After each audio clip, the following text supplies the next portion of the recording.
দেখেন কি সুন্দর একটা কালার এনেছে। দেখেন এটা হচ্ছে কি কালার, এটা হচ্ছে জাম কালার। জামের মধ্যে দেখেন জাস্ট খালি আঁচলের পোর্শনটা কি সুন্দর আনকমন একটা আঁচল।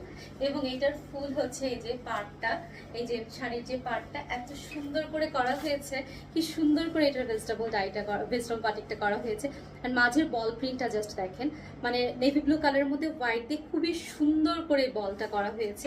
শাড়িটা এত সুন্দর, এত অসম্ভব সুন্দর একটা শাড়ি। জাস্ট দেখেন শাড়িটা যখন আপনি পরবেন, ব্লাউজটা যখন আপনি বানিয়ে পরবেন, অথবা আপনি অন্য কোনো মানে এইখান থেকে কোনো একটা কন্ট্রাস্ট দিয়ে আপনি ব্লাউজ যখন পরবেন, অসম্ভব সুন্দর লাগবে। এই যে আঁচলের পোর্শনটা জাস্ট দেখেন, এই যে হচ্ছে এটার আঁচলটা। হ্যাঁ, তো এটা হচ্ছে আপনার 14 হাতের শাড়ি, ব্লাউজ পিস রানিং। এটা হচ্ছে রিয়ন সিল্কের মধ্যে, খুব সফট অ্যান্ড কমফোর্টেবল একটা সিল্ক, হালকা একটু শাইনি, একদমই ফুলে থাকবে না, এবং আপনাকে সত্যি অনেক ভালো লাগবে। নিয়ে ফেলতে পারেন যে কোনো সামনে